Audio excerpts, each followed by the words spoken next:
Hey, what's going on, everybody? Welcome to the FC On Dojo podcast, the positive mentality. And today we got a special guest today. So basically, um, I just want to break down. We're gonna break down a few things today because there's a lot of people who, have mixed feelings about the military. Should they join? Should they not join? And there's a lot of different reasons why people join the military.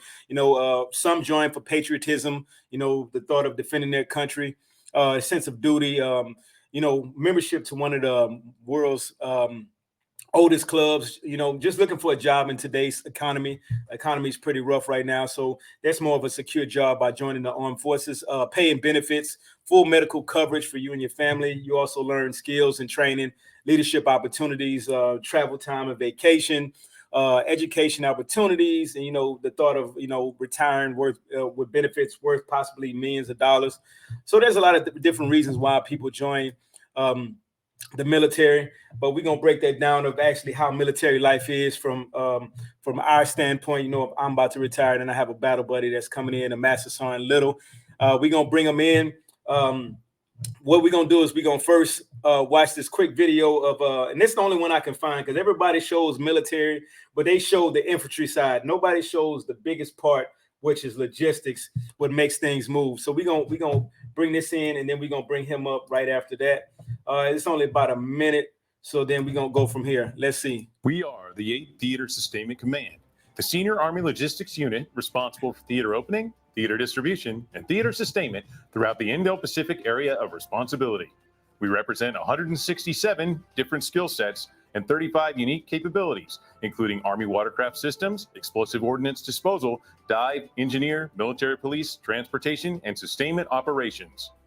Our vision is to be the Theater Joint Force Land Component Commander's premier sustainment organization, delivering Army joint and multinational sustainment solutions that preserve freedom of action and enable effective mission execution according to the commander's timeline.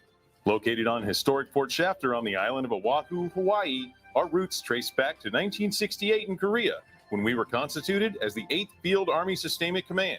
We provided logistics support in the Pacific Theater, contributing directly to our U.S. forces fighting in the Vietnam War.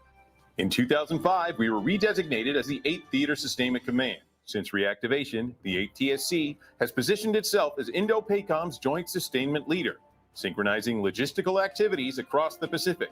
We exist to sustain the force, managing a vast supply chain that enables operational reach, ensures freedom of action, and prolongs operational endurance across theater sustainment networks to provide the necessary logistics, personnel services, and health services support.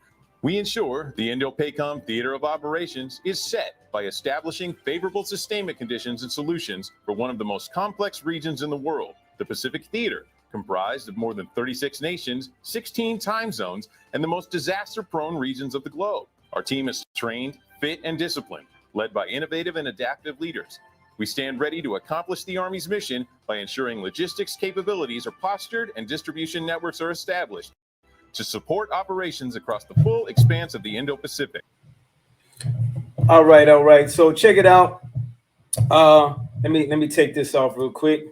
All right, and then what we're gonna do now is we're gonna bring on my brother. I've been knowing him for several years. So we got Master Sergeant Franklin Little, and he's been his awards and decorations includes the Meritorious Service Medal, 4 awards, Army Accommodation Medal. He's got the AAM. I'm gonna just break it down: the Army Achievement Medal, Army Good Conduct Medal, 6-time National Defense Service Ribbon, Global War on Terrorism, Iraqi Campaign with 2 stars, Global War on Terrorism. This young brother has deployed more than 4 times, so he's definitely a veteran to the game. He knows what he's talking about. So we're gonna bring Mr. Little to the stage. Hey, what's going on, man? Blessed and humble. Thank you for having me, brother. Yes, sir. And all gas, no brakes to you, sir. Absolutely. All right. So check it out. How you doing? First and foremost, how you doing? Oh man, blessed, man. Enjoying this beautiful Hawaii weather, man. No complaints right now. I can't lie to you. I wish I was still there, man. But it's all good. It's all good. So how's the weather? What's the weather looking like right now? Is it hot? Is it humid? What is it right now? Well, it's considered rainy season right now. So in the morning time, a little chilly, raining throughout the day. We're supposed to get rain most of all weekend. But other than that, the weather is great, brother. Beautiful. So check it out. Before we get into the accolades and how the Army works and what you've been through in your career, first of all, tell us where you're from. Oh, me, man, I'm from Conway, South Carolina. It's a little town outside of Myrtle Beach. Born and raised there, love it to death. It made me and built me who I am, the man I am today, brother. Okay, so what's the population of your small town? That's my question. Um, Pretty it's small, yeah. it's a couple 100,000, probably like a million now. Because Myrtle Beach is a tourist city, so we're not too far from there. So people move down there, Okay, live close to there, close to the water. okay.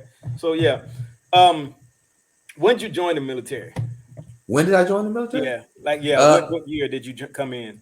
oh, I came in the military a couple years out of high school, man. I joined the military January of 2003, man. Long Okay. time ago. What what made you join the military? Because like I mentioned earlier, a lot of people join for different reasons. But what made you join the military? It was kind of, I ain't gonna say set in stone, but I seen family members, uncles, cousins before me join the military, which would be the Navy. I was actually headed that route. We can talk Hmm. about that story later on, but I ended up joining the army. My grandma told me my grandfather was in the army, and I found out he fought in the Korean War. So when I made my military decision, Hmm. army wasn't my first choice, but due to circumstances, it made it my best choice. So Okay. yeah. Okay. So it basically it ran in the family. Yeah. My uncle, I Okay. have a couple uncles in the Navy, retired out. A Okay. couple cousins in the Navy, retired out. So yeah. Okay. Okay. Yeah. Yeah. So it's basically that was you kind of want to follow in your family's footsteps, and it was on your personal fruition too as well. You wanted to do something and serve your country. Absolutely. Um, that's what's up. So did you come in on a delayed entry? The reason why I'm asking that because a lot of people, I don't know how it is now. I'm pretty sure it's the same, but I came in a delayed entry program. I'm pretty sure you did as well. Did you split it? I don't know how does that work. I think that's just reserves. But did you split it like you go to basic training one year and then you come home and then you go to AIT the next year? Oh no, I didn't do that. No, Okay. so my sister joined the military after high school in 2002, and she left immediately. So when we Okay. was taking her to Jackson, her recruiter was in my ear, and Okay. basically, I told the recruiter, "Hey, you got a month or two. You know Mhm. how it is being in a small Yeah. town, growing Oh, up, 18 years old, 19 yeah, years old. man. So she I went the first week of November to Mhm. MEPS, went a couple of times, did what I had to do, entered the late entry program, and then I left January '03. Man, it was very quick. I got up out Okay. of there. Yeah. Okay, yeah, yes. And then you went to old Benning, man. You went to Benning base train. I went to Benning, man. I was in Alpha 138, man. I'll never forget that, man. Alpha I was a, 138. I was an Alpha 148, man. I was Okay, on that. okay. I was on that side. Sand Hill, yeah, Oh that's a yeah. different breed. I haven't been to Yeah. Fort Benning since I left basic training. Hey, yeah, I was gonna say, man, that's a whole totally different breed, man. I think I would because in 99 they told me we was the first non-infantry class there. I don't know how true that was. That's what they was telling us. So I took it with a grain of salt. And so for my listeners, anybody who hasn't joined the military yet and they're thinking about it, he went to Benning, but there's other places like uh, Fort Jackson, Fort Leonard Wood, other places like that. It just depends on your job title and where they train you at. So I noticed that you have a bachelor's degree in communication. So how did you come about getting a bachelor's degree in communication when you transportation and logistics? Oh, so that's funny. So I always been like inquisitive about Mhm. stuff. When you grow up in a southern household, man, you're taught that kids stay in a kid's place, especially when they come around adults. So that made me like real inquisitive. I guess you can say nosy. Mhm. So growing up, I had always wanted to be a journalist. My whole dream was to be on ESPN one day, right? Be an anchor, Okay. Oh because I yeah, love yeah, sports, yeah. right? But um, when I started searching degrees, I don't, I didn't really think I would venture out of the transportation realm, but I just wanted something different. And so communication gave me that that journalist edge. I can write papers and do different Okay. stuff, and so that's why I ended up being Mhm. a communications major. Okay. Okay, because I definitely didn't think outside the box. I was like, let me just go find something in logistics and get me a degree in. But that's what's up. So growing up, did you play football? Were you athletic, or you were, you kind of, on the musical side? What did you do and coming up before you came in the army? Oh no, I was a I play sports, the basketballs, the footballs, the track and fields Okay. of the world. But I also worked and went to school. As a young kid, your dad working two jobs to raise two boys. So at a certain age, you gotta say, hey, I need to start go getting it. So I started getting little jobs here and there. I had an uncle who's older now, but he had his own landscaping business. And Okay. when I was 12, 13, he would take me around and rake some yards, man. I end up with a couple dollars in my pocket. Okay. 13 years old with $50 in your pocket, you think you're rich. Oh yeah.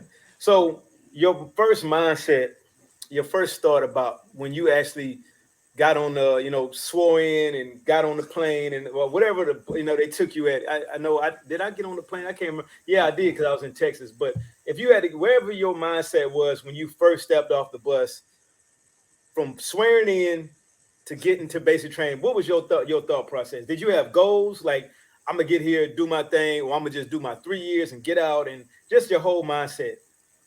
First of all, I was scared. Okay. I was man. First time away from home like that, being on my own, so I can say that I was scared but excited at the same time for a new chapter. Now, when drill songs got a hold of us, that was a whole different story. I was scared most of the time, but I didn't have goals. I didn't know, you go through the same normal thing, as you go through basic. They play mind games. You're motivated, you're scared. At one point, you don't want to be here. You're crying, I want to go home, writing letters, I don't want to be here. Yeah. On the phone for 2 minutes, missing family. So, I mean, in basic training, it was all like a building stage. Just go with the flow, do what they say, challenge what's not right, and then just keep moving forward. Yeah, so because there's a lot of people I've encountered through my years. I want to ask you this is about when you meet somebody and they say, I can't join the military because I don't like being told what to do. What's your thought process when you hear somebody say that? Well, it's kind of irritating because unless you own your own business, Yeah. somebody's always going to tell you what to do.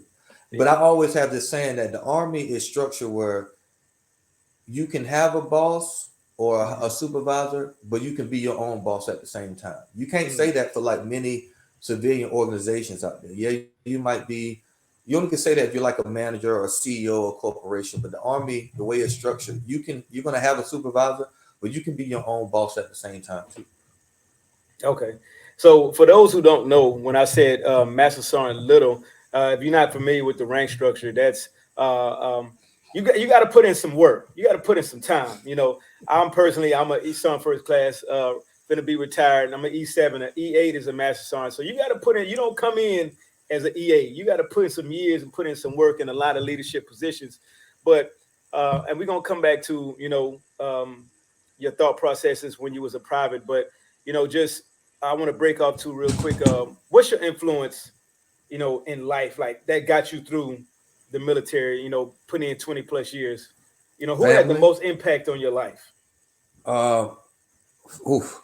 So I can't single out one other person. I can. So I'm gonna start with my grandmother, who's passed. But my grandma was very influential with me growing up. Morals, class, just top tier way she raised me. So Okay. the way I grew up a village raised me, man. So my influence it can be from a group of people to a whole village, man. Like, and even Okay. in the army, it's the same concept, man. As a private, like I had a group of people who showed me the white way. But influence wise, outside of my grandma, my father, my family back home is the one that basically the village is what made me who I am today. I cannot sit here and not give them that credit. I can tell you this, man. I noticed, and this might be well off, and my listeners might not agree. Some might, some will. But I noticed that people who come from a smaller raised background that have the village who raise them, they kind of come in the military a little bit more well put together. You know what I'm saying? Because they come in and they have that background and they have that support system, should I say? So I noticed that with a few of my battle buddies that come from smaller towns. They get off track a little bit. You know how we all human, but I noticed that the ones who come from the smaller southern towns, should I say, that have the village that raise them, they have once they get off track, they have that support system to put them back on. Like, hey, what you doing over there, way down there? Hey, you need to get back online. You know what I'm saying? So that's a good thing. So throughout your tenure, um, and I know you say you're about to retire. What got you motivated in the morning? That's the third thing is false motivation. And every morning I'm like all gas, no brakes. But some mornings it ain't all gas, no brakes. It's like, man, forget this. But what motivated you or inspired you in the morning to get up and get to where you at today? Well, when you privates and you know Yeah. them young soldiers, young NCOs, it's kind of like you're just eager, like you know Yeah. what I'm saying. Especially if you invest it, you're just eager. You have a duty, a job to do to get up, take care of people. But as you get older, you're right. That false motivation, Hmm. it kicks in. You know, Yeah. as you get older, you get up maybe for your platoon, if you're a platoon, something like these people, the people depending on me. Yeah. As a first sergeant, people depending on me. I got to be out front. I can't. So that false motivation helps you. But false Okay. motivation is better than no motivation. But Yeah. True. through the years, it was just the soldiers, me being self motivated, family, and then Okay. just getting after it, depending on what the mission is. Yeah, I can tell you, man. After a few duty stations, I watched you, man, and some days I was like, you know what, man, I don't know about that little guy, man. I don't know where he getting his motivation from, man. But I can tell you one thing, though. Knowing you in 3 years, that I know you're a very infectious gentleman. You know what I'm saying? When it comes to the positive mentality. You know what I'm saying? Because it's been sometimes I'm just like, man, little doing too much. But then I'll be like, you know what? Maybe I need to get on the ball and get out here and get in line with him because he's successful. You know what I'm saying? And so that was my thought process through the years. Like, hey, little doing it, and he ain't, he not in the wrong spot. I need to get successful. Let me follow him real quick. And it worked. It worked out. You know what I'm saying? It worked out. And that was the good thing. That's why I tell my listeners that, some mornings it's not, some mornings it's, you're not going to want to be there. But I've never seen you have a bad day for some reason. I've never seen you personally. I've never seen you have a bad day. You know? So let me backtrack one. So to the same token, you have motivated me too. Mhm. If anybody who know you like I do, we watch you document your journey that you went on. And for the listeners who don't know, just if you go check them out, there's no excuses I can say. But Yeah. it was plenty of days like through your journey, Yeah. when I see you up, 5, 6 o'clock in the morning, running your Yeah. 13 miles, no matter if it's rain, sleet, or snow, or in your Oh yeah. garage doing your dojo thing. I'm looking Yeah. at Facebook, getting my thoughts together, brushing my teeth. And I'm like, man, so net after, I'm like, man, I'm sitting here complaining about this. This dude done put in like 2 or 3 Yeah. workouts. So the same And I token, man, think you that, motivated too. and I think that's the different. That's the good thing about the military. We have a battle buddy system. Even if we're not close to each other, we still can kind of push each other because shoot, we go way back to young sergeants, man. Young sergeants in ALC. I think that's where I met you at, and Yeah. a couple other guys that we still follow. So, um, what's your morning like? I always ask successful people, and everybody thinks you got to be wealthy and rich and $1 million man, but you don't. Like, when I say successful, just I mean successful in life. So I always ask, what's your morning routine like? What's the morning routine of a successful person? Taking time for yourself. Hmm. So I remember you saying I had no bad days. There's a lot of bad days, but it's about overcoming them. But Yeah, just the start of your day is is being selfish to take that little bit of time to clear your head and get your thoughts together. yeah, So my morning routine is on getting ready for PT every morning. So I wake up at least an hour and a half prior because we're not spraying chickens no more. oh no, And no. after you get ready, man, you just sit down for a few minutes and clear your hair, whether it's like a cup of coffee, a Yeah, bottle of water, eat some fruit, whatever the case may be before you head yeah. to physical We, training. It's we, just that little bit of time to mhm. yourself. Yeah, we might look like spring chickens, but our body says differently. Our body Absolutely. says different. But Absolutely. yeah, so as you go to, you finish basic training and you finish AIT. We both know advanced individual training is a little bit easier, than basic training. I would say AIT is more of a relaxed state. I don't know how it is now. You just came from there, so you can tell me a little bit more about that. But what's your first experience? Because you had Hawaii at your first duty station, right? Yeah, I did. I So you did. was blessed to get Hawaii your first go round. I'm gonna tell you, I got Fort Polk, Louisiana. So we ain't gonna go into that. We ain't gonna do none of that. So my thing is, when you got off to Hawaii, what was your first thought when you met your unit? You like, is this for me, or you just was thoughts were everywhere? When I first got to Hawaii, man, what was crazy was I was brought up a little different. I tell people that. So when I Mm-hmm. first came, when I got to Hawaii, I was supposed to go to 25th Trans. Mm-hmm. I can remember it like it was yesterday. I was in process, and this master sergeant and specialist called me. And it was like, "Where's Private Franklin Little?" I turned around, got the parade rest. You know how it was, and all they said was, "Get your bags and get in this van." And then they took me down the B quad where they was like, "Hey, you see that man right there? You the driver for this Sergeant Major who, God bless his soul, Command Sergeant Major Willie C. Tate, who actually gave me a lot of game. God bless his soul." But I ended up driving him for 2.5 years, man, and it wasn't all peaches and cream. He was a great leader.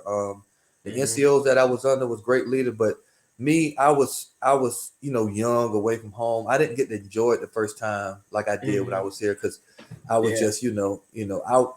For me, like, I got to get to know people, so I just don't jump in a crowd and go hang out with people. So for like the first year, it was just like me, my room, or hanging out with my sisters in her quad. Okay. She was also stationed here. Her first duty station. She just Oh, got so here. you had a sister that was there too. Yeah. Oh, she's so here. you were blessed, man. You had family there. Okay. Yeah. So she's here again now, and we're both ending our careers here. She's gonna end her before mine. Yeah. So, that's what's up.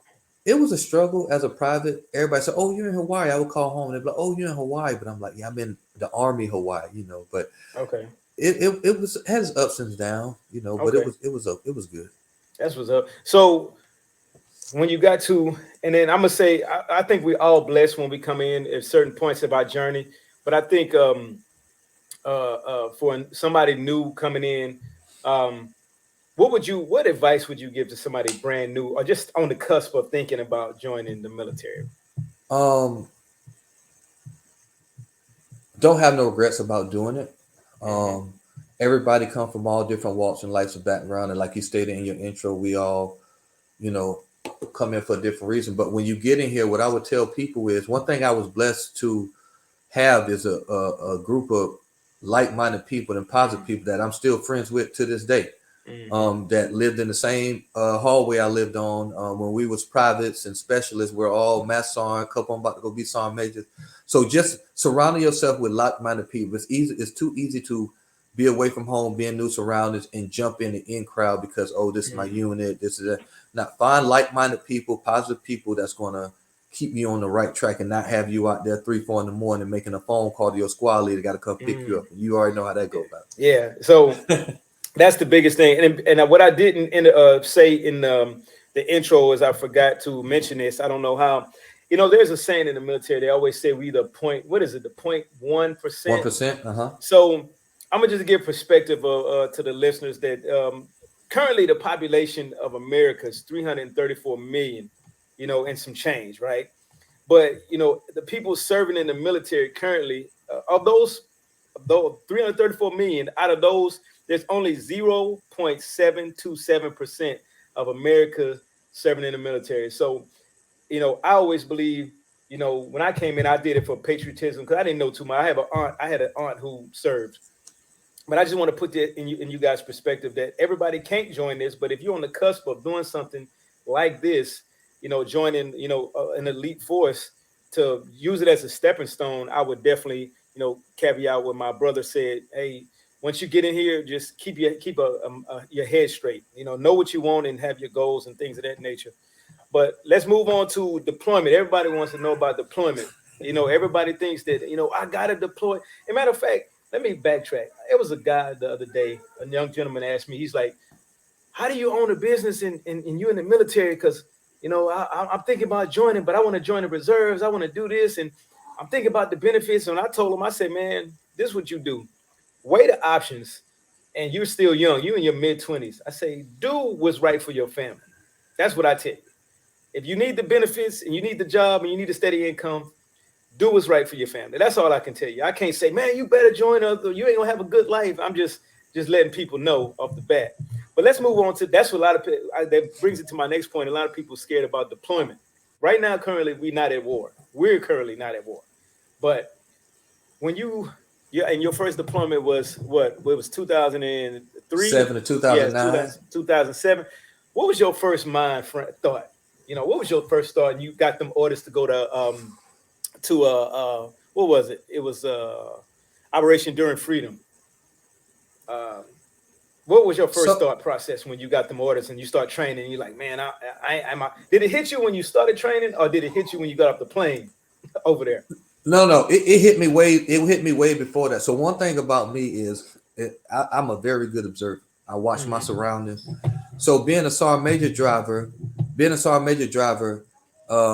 would go to redeployments and deployments, and I would hear about what's going on over there. This private little here. Now get to Fort Bliss, Texas, and it's Sergeant Little, and we're going, and it's like, okay, I know how serious this is, but it really don't hit you until you touch foot on their soul. Like, yeah, you on the plane, okay, I got it.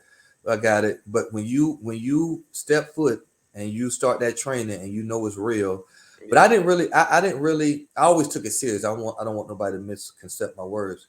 Yeah. I always took it serious, but it got real when you bust that gate. Yeah. When you bust that gate, like, trust me, like you first get off the plane and you smell. I mean, you feel how hot it is, and it smells a different world, like a different world. And you young. How old are you? Young sergeant. Then you were in the mid-20s, early 20s. Yeah, I'm 20. I'm 23. Oh yeah, see, young man, young men 23. fight wars, man. So, and for those who don't know, in the logistics world, because the first thing they say is, "Oh, did you shoot somebody, or were you infantry?" I'm gonna tell you, during those time frames, being an 88 Mike, which is a transportation specialist in logistics world, we had one of the worst MOSs jobs during deployment, because we were always in the mix. We the people who bring the bullets, the food, everything the infantry, the warfighter needs to them. So when you hear people say bust the gate, that means that they're going out, facing the enemy to bring, supplies and class materials to different people, warfighters. So when the first time, for my listeners, he says bust the gate, that means, we're in a forward operating base, and then you bust the gate, that means you're going to deliver goods and services to the warfighters.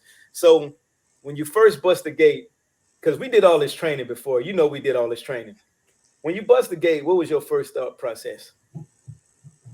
Wow, this city is just like it look on the news, because the news can give you false narratives, certain things, but when you bust that gate, and hit that them Tampa roads, them pavements, you start seeing destruction and this and that, and it's like, okay, now it's real. Now you gotta get your game face on and get your mom right. But the key to that is leadership. The leadership we had on my first deployment, down from us young sergeants holding each other accountable, and all the way up to the chain of command. Like, you just got to have leaders that's going to buy in and make sure that you got the proper training, and instill in you, like, hey, you need to make sure you do X, Y, and Z to come back safe. Not letting the smallest thing, like, oh, don't wear this PPE. Now you got to have everything on, because you just don't know what's going to happen. And for those that don't know, like, it's many different vehicles that that deliver stuff, but we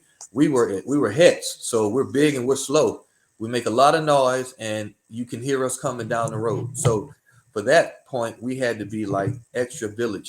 You know what I'm saying? Oh, yeah. So Yeah. just having your A game on, trusting your training, and just holding the standard so that everybody you came with comes back home. That's the ultimate goal. Oh yeah, and then for those who don't know, a sergeant is a leadership position. So when you deployed and you overseas, and you have people's children that you have to watch, and make sure they get back safe. So that's an extra ability added stressor, because you 23, 25 years old, and you have to watch other people under you, and that's just how the Army, how it rolls. But and then you deployed 4 times, right? So you basically, Enduring Freedom was Afghanistan. Iraqi Freedom was Iraq, of course, and you went to New Dawn and Spartan Shield. So definitely a veteran in the field, So basically, with all this knowledge, you come back from these deployments, and you actually are an AIT instructor, right? Yes. Okay. How did that ladies and gentlemen, he's further down his career now. So you remember I mentioned the Master Sergeant, you got to put in some work. You're further down your career now. So at any time, when did you start going to college? You know, because a lot of privates come in, they want to know when they can go to school. So, at what point did you actually start going to school? So I actually started as a private. Okay. I actually started as a private. So, like I said, I had great leaderships. My sergeant major, his saying was, "I can drive myself." He's like, "I can drive myself." He's like, "You're going to do this course amount of courses. You're going to go to school." And of course, I went to school, one class here, one class there. But once I got over the homesickness, you know, I want to go out. I don't want to. I want to go out on Friday night. I don't want to get them to go to school on Saturday morning. But I started as a private. I just kept going on, even on deployments. I would take 1 or 2 classes here. But I actually buckled down when I ended up being an instructor and went to Fort Lindenwood to be an instructor. So that's 3 years. Like, you're not going nowhere. The blueprint is there. You can work and get it done. So that's when I buckled down and started getting it really done. Okay, so it took a little sacrifice, because, you know, when we privates, we like to go out and party with, you know, with the rest of them, you know, and on weekends, and I've always seen that, you know, the ones who buckle down and not go out and don't party, they end up becoming the leaders. You know, now some, you know, take a longer road to get there, but, you know, so basically, ladies and gentlemen, if you're thinking about coming in, you can go to school when you first come in. You got to put in a little work. You know, you got to wait about a year before you actually go, or is it changed now? It's changed now. You can go. But what I would tell personnel coming in, like, go while you're young. Okay. So yeah, true. Go while you're young and go while the money is still there. So right now, if you're not knowing, tuition assistant is $4,000 now instead of $4,500. Which, you know, if people don't use it, they'll take it away. But I tell young soldiers now, go to school. Because one thing that I dislike, and everybody had their own preference, is when a soldier gets ready to get out after 3, 4, 5, 6, 7 years. And I say, "Hey, what are you going to do?" He said, "I'm going to go to school." No, you're not. No, you're not. Because it takes you, with your military training and all the stuff you do, in 2 years, you can have an associate's degree. You'll probably take 4 or 5 classes. Yeah. True. 4 to 8 years with a bachelor's degree, depending on how many classes you took or what you're doing, you can convert majority of that into civilian education. And you'll probably have to take 8 to 10 classes, and you can have your bachelor's degree. But what I tell people is, go while you're young, because if you're committed to staying in long term, it gets harder as you get in leadership positions. Yeah. So everybody can see, oh, I got a bachelor's degree, but nobody understands the work it took in being in your office 10, 11 o'clock at night, getting a couple hours sleep, going to PT. This is me as a first sergeant on Fort Lindenwood, in my office, you know, doing my work. And then, if I go home, I know I'm gonna go to sleep, shower, go eat, go to sleep. I need to knock this assignment out. So I tell people, go while you can. And there's no end point. Like I say, I started in 2003 when I was a private. I graduated my bachelor's degree in 2019. Okay, yeah. I mean, and to add on to what you were saying, is because the listeners who on the cusp of doing it, he's saying, go while you're young, because when you're young in the military, you don't have that responsibility. Sure don't. You know, you basically go to work, come home, go to work, do what you're told, come home. So it's easy to get it then. But when you start, like, if you're in a position like myself, or especially Master Sergeant here, you got to look after people. So, you know, you're getting called by the sergeant major about everything under the blue sun for stuff you didn't do, stuff and all that good stuff. So here's a question I always ask. There's a phrase that says, "You're the sum of the 5 people you spend the most time with."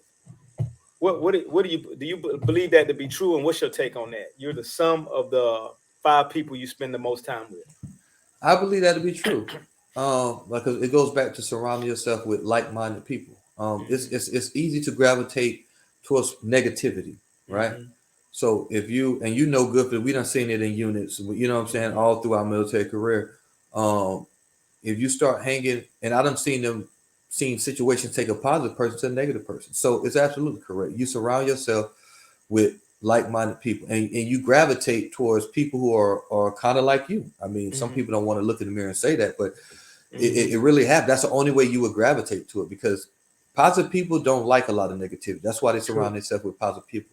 And the thing about that is, it's hard sometimes, because early in your career, you especially, like, so, you know, the growth the biggest growth is from specialist to sergeant. You know, you hanging out with your buddies on the 15th, and then on the 1st of June, I'm Sergeant Little now. I gotta, you know what I'm saying? And you come in the meeting with your green book now, right? So you can't necessarily be in that, have that mentality of those soldiers, because they're going to have, because they haven't grown to where you're at now. And the hardest thing is to separate, and that's even with going up in the ranks, or even with friends and people you have been with a long time. If they're not in your agenda, or if they're pulling you back, where you're always giving, and there's no take, then you got to separate yourself.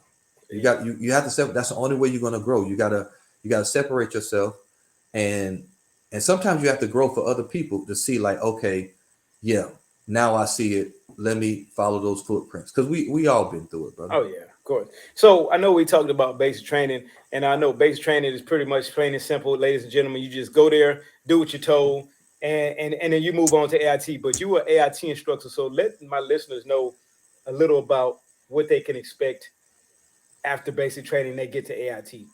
Oh, okay. First, I want to say AIT instructor, that was like the most fulfilling job I've had in my life. Because what you're doing is you're taking personnel who go through basic training that were civilians 10, 12, 13 weeks ago. Now they're soldiers. Now you have to bring them in and teach them and how to drive vehicles, which is 88 mics, our CMF, right? So you have to teach them how to drive these vehicles, how to execute these vehicles, how to do this, how to do that. But the most rewarding thing is the growth you see of these young soldiers coming in. And the reason it's so rewarding is because they come in there, the discipline is there, but you have to adapt them to how, transporters do things, right? And things change over time. So you use experience, but you go mostly off doctrine. But the most rewarding part is seeing them come in, because our classes is like 6 to 7 weeks long at that time. Not sure what it is now, might still be the same. But the different platforms that they will see, they will see this type of vehicle. I don't think I can drive that. Yes, you can. Let me show you. And then by the end of the training, they testing out, they're passing, and they want to come at you. Hey, son, I can drive better than you. You got it. Yeah. You're absolutely right, because you can drive better, because I haven't drove that vehicle consistently like you have in years. I'm just driving it to demo to show you how to do it. So yeah, it's just, you come in there, they're going to get the mindset of how transporters work, how to take care of your vehicle, how to maintain it. This is what works here, this is what you do here. And then you send them on their way to their first duty station with the basic needs to go in there and conduct business when it's time to conduct the mission. So is it more relaxed or more, so when you went back in the gap, probably in the 2000s, I know I went in 99, but now is it more relaxed than it was, or is it the same type of discipline, as it was back in the day? Because we didn't have cell phones, and I know in 2006 I seen soldiers with cell phones. Yeah, so I wouldn't use the word relax. I would say things are different. The standard has relaxed. It's more enforcement. Like you say, I went to Fort Benning in March of 03, right? Okay. So drill sergeants, I didn't know the distinction between basic training and AIT drill sergeants. I can tell you that. Yeah. Now, to be totally transparent, no knock to the drill sergeants, but you can tell now. You know what I'm saying? Yeah. So, and that's just the way the Army has designed. It's just the way it's moving. Yeah. Yeah, the way it's moving. So, I mean, drill sergeants are still drill sergeants. They're still top tier, holding the standard. But for as instructors, I was a type of instructor. My instructor was. My instructor, they gave us experience. Like they told us about things in their career, and that's what I would do sometime too. Not go too far in it, but because soldiers would ask. So first thing they would, if I had a penny for every time a soldier say, "Son, what is it like deploying?" I'd probably have $100 million right now. Yeah, we'd be rich as hell. Yeah, because they want, but I mean that's experience they want to know, because we can't predict the future. These soldiers are our future, and you don't know where this Army is going to be in 10 years, because we're not going to be in it. Yeah, we're definitely going to be on the couch chilling. Right. These are the future leaders. So I just give them my aspect of, if you got to go over there, Listen to your NCOs. Do what's right. Don't take no shortcuts because you cannot take no shortcuts in deployment. But other than that, they just want to know like what your military experience was about. And then, when they get their duty station, they start asking that, like, have you been here? Yes. Of course. So, yeah. So, question about something as far as, because we went over, basic training, AIT and deployments, but as far as like, on the financial side, a lot of people think, oh, the military get paid. We really don't. I'm not going to go in deep into that, but in your span of military career, how were you able to, what's something you can tell the young soldiers coming in of how to, be financially fit, should I say? Okay. Yeah. And so this started before I even joined the army, just having family, that that would try to advise me on when I do stuff. Because I had my first job at 14, and once I got that taste of my first paycheck, it was no going back. So, but one thing I would tell soldiers is the 70-30 rule, especially you young soldiers who's not married, no kids, none of that. No kids. Like you don't have to come in and ball out and get that Charger or go buy a pair of Jordans every day because I'm just telling what my sergeant major told me. He was like, "Little, you don't need a car, just walk." Right. So Schofield ain't that big, so I will walk to work, walk to PT, and when I would go out, I just tell one of my buddies, hey, let me ride with you. I got your way in the club, couple drinks, just the 70-30 rule. Don't waste your money on useless things. Cause this is just my point of view early on. And the military has gotten better with teaching soldiers how to save. They didn't teach us how to save, right? Yeah. You get paid on the first, you ball out, 7 to 8 a week before payday, you at the broke defect. Again. You broke at the defect. Wait, trust me, I was a cook at one point. I knew when people got paid and when they they didn't have money because they'd be right there in the defect. But so as far as how do you deal with there's a lot of mental health going on in the military. How did you deal with mental health issues you could have arose in your career, and how did you deal with them? Oh, you go seek help. Yeah. Point blank period. Go seek help. Like that is like you're no good to the team, or you're no good to the fight, or for your family and yourself if you don't go seek help. So as we first came in when we were deploying back to back, I'm not gonna get into it. We all know the stigma. The stigma is not there no more. It's been gone for a long time. Yeah, that you're not getting help, so you weak if you go get help. Right. Basically, go get help. That's go gone. Get help. Yeah, that's been gone. Go get help. I have over my whole military career, and I can tell people I wouldn't be where I'm at if I didn't go seek help, because you only can hold so much in. Don't let nobody tell you nothing different. Go get help.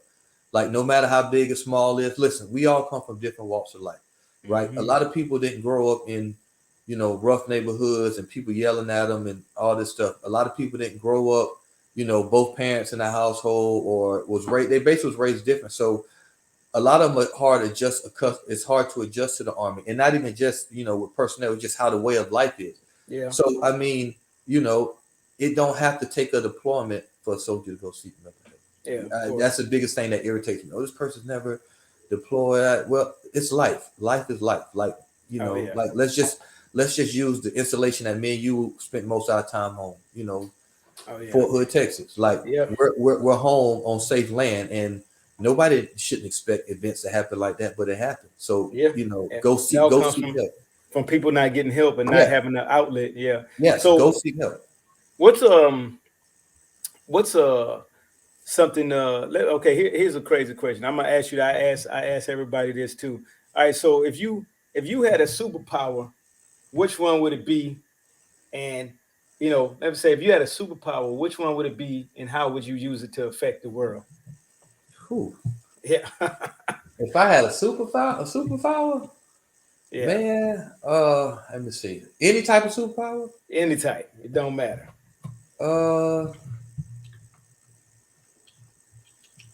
If I had the superpower to teleport, if I had a superpower to teleport, I would go right now and tell Private Little, slow down.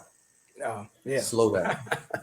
I would tell Private Little, slow down. Okay. Yeah. I would tell Sergeant Little, this stuff can wait till tomorrow. Mhm. Go to this basketball game. Yeah. Go home and do this. Yeah. Don't volunteer for this. If Yeah. I had a super, I would teleport and tell Private Little, young Sergeant Little, to slow Yeah. down tremendously. Yeah. Trust me, we go through some things in our career, and we just like I was thinking back the other day. I'm like, man, I didn't need to do this and do that, man. I could have just went over here, and it wouldn't have really affected me not one bit, So, what's the biggest challenge you've had in your career? Yeah, and it could be, I ain't gonna say it can be civilian and military because we, military. But what's the biggest one you've had in your life so far? The biggest challenge? The biggest challenge I have was trying to stay out of my own way.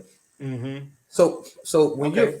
you're focus driven, you try to capture everything that'll help you reach that goal. But sometimes every step along the way to reach that goal is not the correct step. It'll set you back.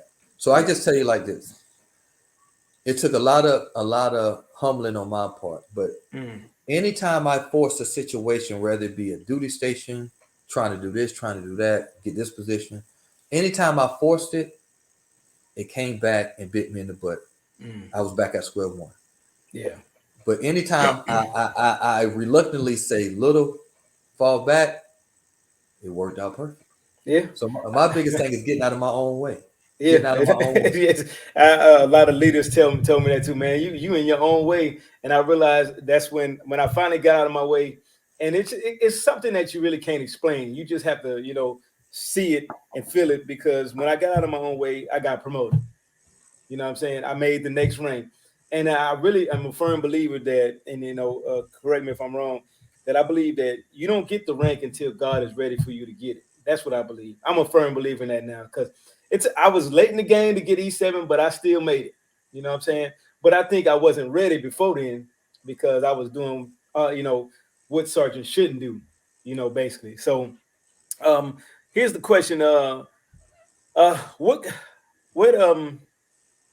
as you come up on retirement, what would you like to leave? What is something that you want to be remembered in? You're not passed away, of course not. But I'm saying, what would you, when you leave the military, what is something you want your young leaders to remember about Master Sergeant Little? That I did right by them. Mm-hmm. That I did right by them. Um, honestly, not. I don't want to be remembered by Sergeant Little, because Yeah. one thing I tell people is your rank, with your rank, personnel is obligated to respect you and all this stuff. I rather remember as a good person. When somebody says Sergeant Little, oh yeah, I was a good person, and then me being the NCO to come along with it. I just want to remember by doing the right thing, that I did right by soldiers, help people out, because as you know, in the military, man, like it's a lot of people that just think for themselves and keep on moving on to the top and Oh leaving yeah, people at the bottom. and don't care about nothing. And don't care about nothing. But if you take the time and get to know that individual, get to know that person, they'll remember you for the rest of their life.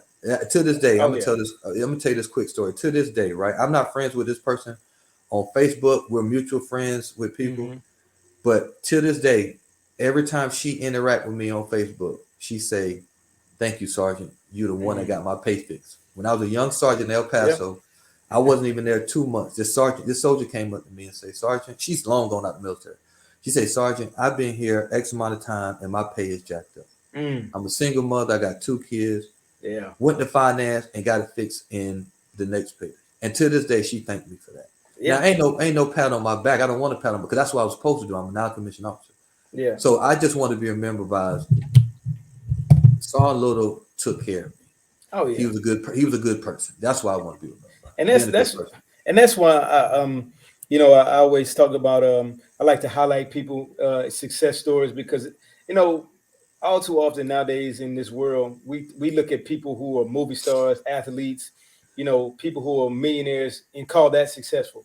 They don't see us people down here who are successful, but we're impacting people's lives, and that has the most direct impact on somebody's everyday life. And you doing something like helping somebody's pay, and that soldier's gonna remember you for the rest of her life, because that people have to get paid, and if their pay is jacked up, they won't be a good person when they come to work. You know what I'm saying? So It won't. what's and we as we wrap it up here, what's your favorite quote that you remember? You know, something Oh, that you remember for a while now. oh, my favorite quote, man. I found this quote years ago. I was going through a uh little trial tribulation, at work, people hating and stuff like that. But Yeah, I that's found when we this find it, brother. That's where I, we I, find I it. I found this quote, and it's by Kim Hanks, Hmm. and it says, "Stand up for what you believe in, even if it means standing alone." Powerful. I've been living by that for like 10 years now, because nobody can change your conviction. Now, everybody is not supposed to believe in your conviction, Yeah, but if true. something is right, you stand up for it, even if it means people gonna walk away from you. You Yeah. know what I'm saying? So stand up for what you believe in, because when you stand up for what you believe in, you're gonna take care of people, and you're gonna Hmm. take care of yourself. Because we all know, as leaders, when we stand up for people, we go in offices, and people don't Yeah. see things one way, but no, this because at the end of the day, it's best what's good for the soldier. Yep. So True. that's my only argument. I don't want to get in between the middleman, Oh yeah. sir, sergeant major, first sergeant. This is what's good for the soldier. We need to do this route, or we need, what I'm saying? So just that's my favorite quote. I live by that. Stand by what you believe in, Hey, even if it means, and don't be afraid to change your. Don't believe to stand on what you believe in, even if people walk away from you about trust me, I've seen situations when I was serving with you where you actually did stand alone on some things and you had a powerful conviction. So I can vouch for that one. That one I can see where you get that from now. So, but that's what's up. So, quick question. Last, I think it's gonna be one of the last ones. And if what's up, give me a final thought. You know, you as we wrap this up. You know, give my listeners a final thought that you want to leave us with. it. First, let me go back real quick. So I remember I told you the army wasn't my first choice. So I was going to Mm-hmm. follow and this is how I end up in the army with this career I had. Mm-hmm. So I graduated high school. I was looking to go into the military, and like I say, my family has been Navy. My grandfather, I'm sorry, was Army. Mm-hmm. Um, I was actually signing papers going in the Navy. The paperwork was on my desk at my grandmother's house. Mm-hmm. um, the Navy lady was sitting right there, but unfortunately, that was the same morning of 9/11. Mm. So she got a phone call. We turned on the TV. We see what transpired. I never saw her again. My Mm. father was like, "I want you to chill. Like, I want you to Mm-hmm. chill." So I chilled for like a year, and then I made that transition to the army. Mm. But I say this because that was a long time ago. I came in the army in 2003. If I can leave anything with anybody, I would tell people, no matter short term career, mid, long term, Mm-hmm. take care of your body. Take Mm. care of your body. We do not Mm. understand the magnitude that what the military and everything it entails is putting on our body to. It's too late. I'm guilty of it. Trust Take me, care of I your am body. too. Take care of your body. If that knee hurt, go to sick hall. That foot Mm. hurt, go. If that bumps and bruise, get it checked out, because it leads to the only thing. If I can leave anybody with anything, take care of your mind and your And body, and don't let nobody tell you any different. yeah, and but we definitely I ride on that because man, I'm telling you, my back is something serious right now. Yeah, From mine too. all that putting the stuff on, the rug, the LTV in and out of trucks, and doing all this PT stuff. But we can say both of us, I know, will add this addition to what he said is that go take care of yourself mentally and physically, but do not use that as a crutch to get out of Yeah. work Yes. because some Yes. people like to abuse the system and Yes. that can be Absolutely. detrimental to your military career once you Yes. start doing that. Yes. So I appreciate you coming by. That's for dang sure. To the All Gas No Breaks podcast, the FC Iron Dojo. Um, the we got a veteran, successful veteran up in here. You about to hang up your boots, and I appreciate you for coming by. You know, transporter. Hey, let before we get up out of here, who's your prediction for the Super Bowl, man? Who's gonna make first of all, who's gonna make it to the Super Bowl? That's my Oh, my predictions is Eagles and Bengals. Eagles and Bengals. Okay, okay. So Yeah, you think they gonna take KC down this weekend then? I think so. I think So so. So let's go even a few weeks forward. Who gonna take it all? What you think? The Eagles or the Bengals? Now, so I think if the Bengals get there, they're gonna win it. Due to they was just there 2 years ago, Okay. and they really did lose that Super Bowl like by that much. Yeah, so you know, okay. I like the Bengals. They young, they Okay. do their thing. Jamar Chase is my guy. I love him to death. You know what I'm saying? But I think if the Bengals get there, they're gonna know what it takes this time. The Eagles, they haven't been there in a while.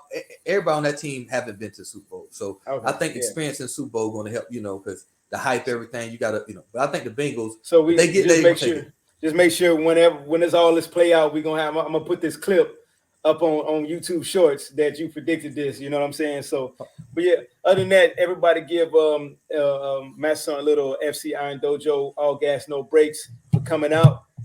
We about to end this thing. Just hang tough. We're gonna talk a little bit after it. All right, brother.